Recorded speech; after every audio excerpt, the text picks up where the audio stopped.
What's going on, everybody? Josh Engleman for Awesemo.com, and I'm back for Wednesday's NBA DFS ConTENders, my top 10 plays of the day for August 19th.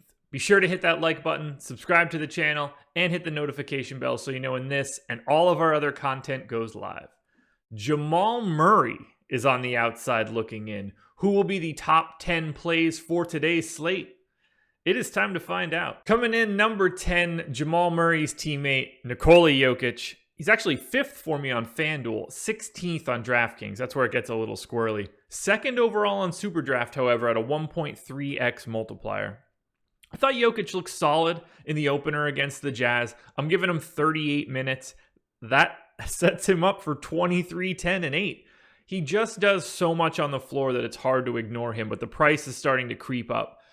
9,300 looks good on FanDuel. There's a different center that I prefer today, but Jokic still has to be here in the top 10. His upside is, kind of unrivaled. There aren't a lot of people that can do all of the different things that he can do on a basketball court. I'm not all that worried about Rudy Gobert, although Gobert did look good in the paint. It did push Jokic out further. If he gets a little bit more shot happy, and I mean that in a good way. If he looks for his shot just a little bit more, I think those threes are there. He could have a big offensive day. Now, speaking of Rudy Gobert, coming in number 9, 7th on FanDuel, 7th on DK, 6th on SuperDraft. It's the man that started the coronavirus. He's going to play a ton of minutes. They need every bit of Rudy Gobert to be able to hang defensively in this matchup. He wasn't super involved offensively. It was sort of a normal Rudy Gobert performance, but the defense I thought was there.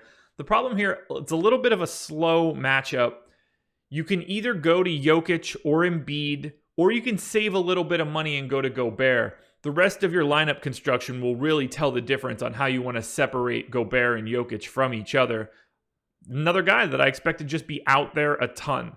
This one really comes down to blocked shots. If you're looking for a Rudy Gobert ceiling game, you're going to need him to block an extra amount of shots. He's not going to suddenly just make 8 threes or shoot threes in general. So you're looking for a block day. If the Nuggets are trying to take him on and get into the paint, you could see that. I like Rudy Gobert if you need to save a little bit of salary over his opponent, Nikola Jokic. At number 8, we're not heading to Los Angeles, but we're choosing a player from their team. That would be Paul George. Number 4 on FanDuel, 9 on DraftKings, a 1.4x multiplier on SuperDraft, which is insane. I think he hits your goal on SuperDraft like 43% of the time. We're looking at big minutes. I love the spot against Dallas over and over again. I expect to see Paul George here until this series ends. Big pace up spot. We're talking about a 1.2 fantasy point per minute guy.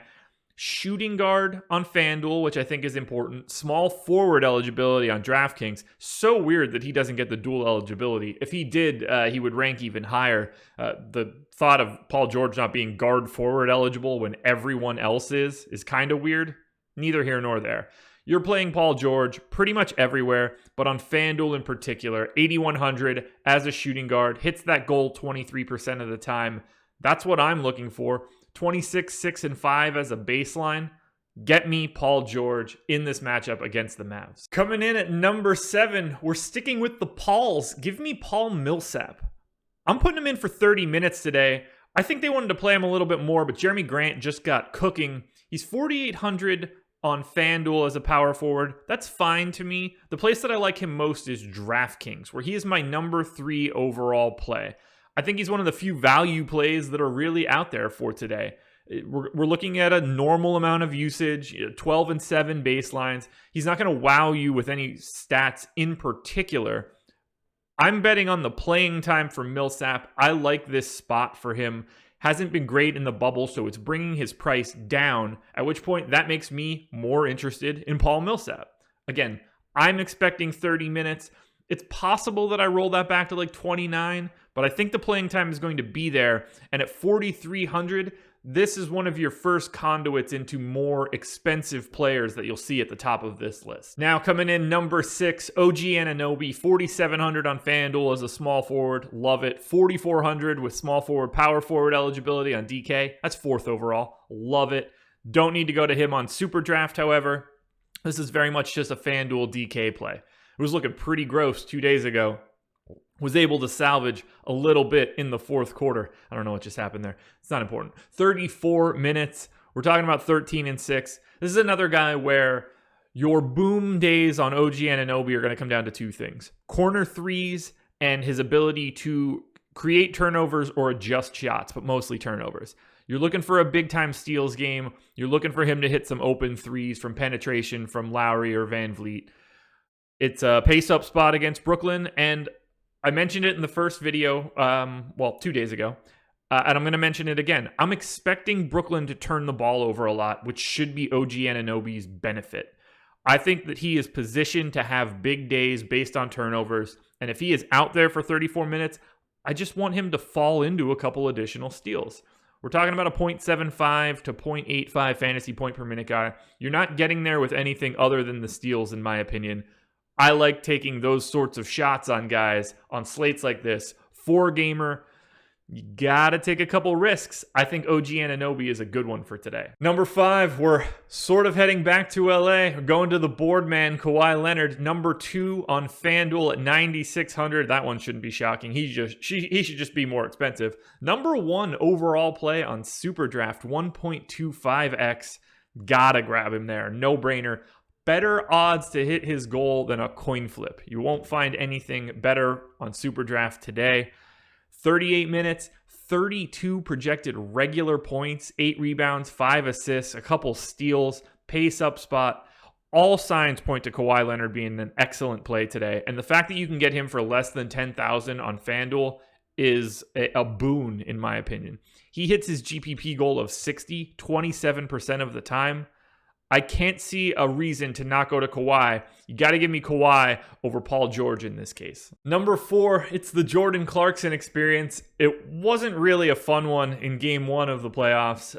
Donovan Mitchell just went absolutely bonkers, so you weren't getting the full Clarkson.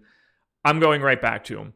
He's number 11 on FanDuel, 5,100 in salary. Is not really the best scenario. Where you really want to get Jordan Clarkson is on DraftKings, where to me he's my number 2 play on the board. 4,700. You're looking for 36.5 GPP points.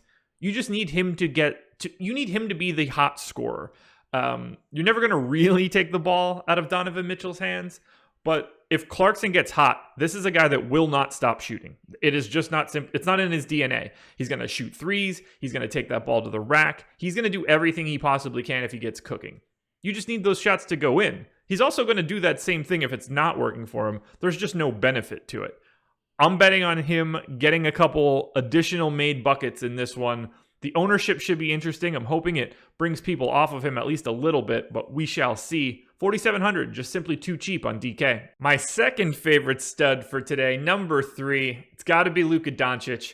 3rd overall on FanDuel at 10.5. 6th on DK, where he gets the guard forward eligibility. It's just really expensive, 11K. No multiplier on SuperDraft. We're going to get big minutes. I have him projected for a triple-double. 30 points, 11 rebounds, 10 assists. That's craziness. Pure craziness. Projected triple-double, and he's still not number 1. That's because the price is just a little tough to bear. I don't know if we have enough value out here to make Luka an easier play to get here, or to get into your lineups. And there's someone slightly cheaper that I think is just a better option. He's still number 3 overall. You should still be trying to build lineups with Luka Doncic in abundance. I think it's just going to be a little bit more difficult. You should do whatever it takes. That's why you'll need the OG Anunobys and the Paul Millsaps and the Jordan Clarksons. Those guys will help you get to Luka Doncic. We're talking about a 1.5-ish fantasy point per minute guy. I just love Luka Doncic. There's no real way around it. For the Dallas Mavericks to be in this series, one, Kristaps Porzingis needs to be on the floor. Questionable right now. Probably a good thing for Luka if he's not from a fantasy perspective.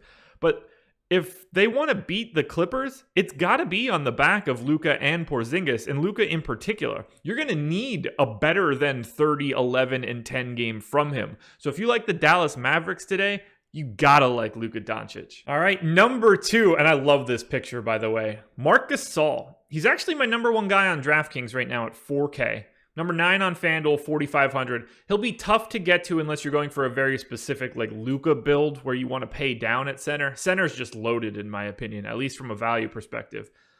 He didn't play his final rotation, so someone's going to look at the minutes and see that Gasol played 20 minutes and be worried. Well, you do have to keep in mind that the Raptors should smack the Nets again. But he didn't play his final rotation. I would expect them to be closing with Marc Gasol. So I expect him to get around, or I have to project him around 28 minutes. He's a point per minute guy, but he only needs to hit like just slightly higher of that. We're talking like 33, 34 fantasy points. That's more than in his skill set, especially against a Brooklyn Nets team that's just not very good. You get a pace up spot. The total looks great. I'm going to Marc Gasol. There aren't that many places for me to pay down. DraftKings in particular, being able to get that 4K guy is huge. Now it does sort of overlap with my number 1 guy. Makes it out to be like a sort of tough fit, but I think you just jam in both guys. This is a value play you need. You got to go to Marc Gasol. 28 minutes, that's all you're going to need for a big day and a big value. 33 GPP points on DK? Sign me up. Coming in, number 1, it's got to be Joel Embiid. 36 projected minutes, all of the usage for Philadelphia, 35%. We're talking about a 28 and 14 baseline. If he comes to play defensively against Boston, and he should, this is fantastic. If he could pick up a couple blocks, that's what you're looking for. We're talking about 55 fantasy points as sort of a baseline projection. He only needs 58 on FanDuel. He has to be your number 1 center. He gets to your goal 33% of the time. He's going to be more important than any other center, or at least he should be. On DraftKings, 9,900 is a bit more of a tough sell, but he's still very much a top 5 play. And on SuperDraft, you get a 1.2x multiplier. That's number 4. All signs point to wanting to go to Joel Embiid.